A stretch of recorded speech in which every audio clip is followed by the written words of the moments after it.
मामले पर पीडब्ल्यूडी मंत्री राकेश सिंह ने मीडिया से चर्चा कर कहा कि खबरों की प्रामाणिकता पर चर्चा होनी चाहिए। जिस ब्रिज को 90 डिग्री की बात की गई वो 90 डिग्री नहीं था। उन्होंने कहा कि सेफ्टी मेजर का पालन होना चाहिए, उस पर कार्रवाई तो हुई। इसकी पुनरावृत्ति के लिए भ्रामक बातें आ रही। इंदौर में 90 डिग्री नहीं 114 डिग्री है। प्रदेश में 90 डिग्री की सड़कें और पुल मिलेंगे, कई बार जगह नहीं होती है। टर्निंग रेडियस का मापदंड है 15 डिग्री का। मंत्री बोले कि ड्राइंग डिजाइन से स्पीड 20 किलोमीटर की होनी चाहिए।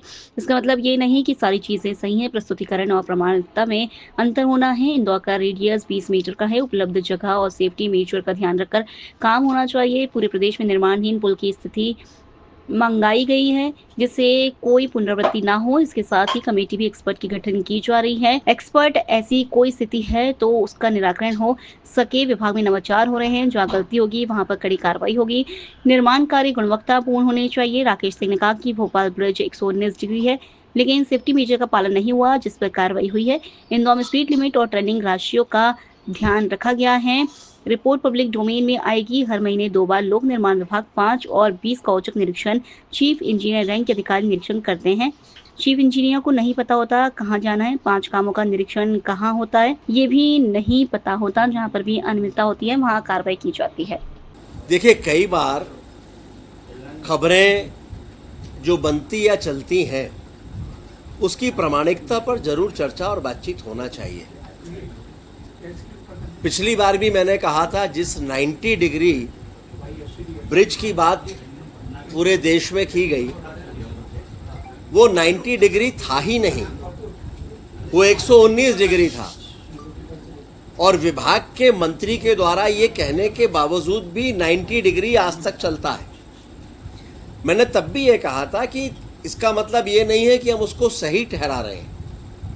सेफ्टी मेजर्स का पालन होना चाहिए, वो महत्वपूर्ण है, जो शायद उसमें छूट गया था और इसलिए उसमें कार्रवाई भी हुई और ऐसे निर्णय भी हुए जो अभी तक कभी नहीं हुए।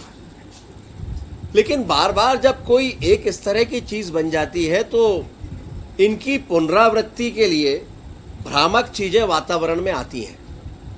अभी इंदौर में एक 90 डिग्री की बात आ गई। दरअसल में वो भी 90 डिग्री नहीं है, वो 114 डिग्री है। लेकिन सवाल 90 डिग्री और 114 डिग्री का है ही नहीं। प्रदेश में, देश में 90 डिग्री की सड़कें भी मिलेंगी और पुल भी मिलेंगे। बहुत बार जगह ही उपलब्ध नहीं होती है तो आपको जो उपलब्ध जगह है उसी जगह में उसको बनाना पड़ता है। महत्वपूर्ण है टर्निंग रेडियस, कि जहां पर मोड़ आ रहा है वहां टर्निंग रेडियस क्या है।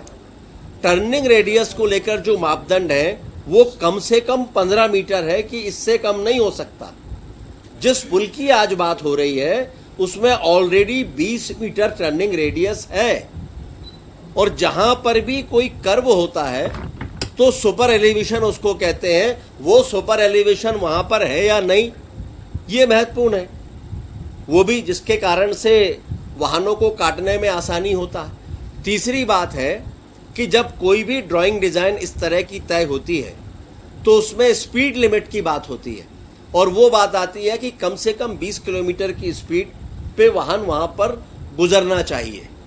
वो 20 किलोमीटर की स्पीड भी यहां पर आ रही है। उस मापदंड को ध्यान में रखते हुए उसका निर्माण कार्य किया जा रहा है। और इसलिए बहुत बार कोई विषय भ्रामक निकलता है और उसकी पुष्टि में एक इकोसिस्टम तैयार हो जाता है। तो मेरा केवल इतना ही आग्रह है, मैं ये कभी नहीं कहता कि सारी चीज़ें एकदम ही ठीक चल रही हैं या गलती नहीं हो सकती।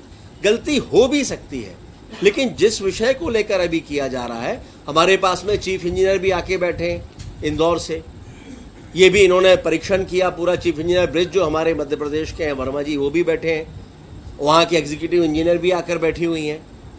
तो बहुत बार जो प्रस्तुतिकरण है और प्रामाणिकता है, दोनों में फर्क होता है। तो मैंने वस्तु स्थिति आपके सामने रखी है कि 90 डिग्री नहीं है, 114 डिग्री है। लेकिन महत्वपूर्ण ये नहीं है, महत्वपूर्ण है कि वहाँ पर रेडियस कितना है।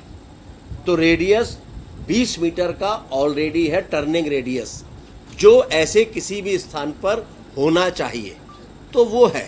बहुत बार जो जगह उपलब्ध होती है उसको हम बढ़ा नहीं सकते। तो जब नहीं बढ़ा सकते तो उस उपलब्ध जगह में जो मापदंड है उनका पालन करते हुए, सेफ्टी मेजर्स को ध्यान में रखते हुए निर्माण होना चाहिए, वो इसमें किया जा रहा है। लेकिन आज मैंने एक और बात भी की है। मैंने आज विभाग में निर्देशित किया है कि पूरे प्रदेश में जितने भी निर्माणाधीन पुल हैं उन सब की अद्यतन स्थिति क्या है वो रिपोर्ट विभाग के पास में यहाँ बुलवाना चाहिए, ताकि कल फिर किसी और पुल की बात आने लगेगी। और होता ही है, किसी ड्रोन से या किसी स्थान से एक फोटो ले ली जाती है और कभी उसको जेड के शेप का, वो जेड आकार का है भी नहीं, उसमें 3 जगह अलग अलग उसके लेग्स उतर रहे हैं। उसकी भी अभी मैप है, वो भी आप देख सकते हैं। लेकिन फिर भी मैंने कहा है कि इन सबको ध्यान में रखते हुए एक रिपोर्ट मध्य प्रदेश के पूरे निर्माणाधीन पुलों की हम बुलाएंगे और उसके साथ साथ एक कमेटी भी हम गठन करने जा रहे हैं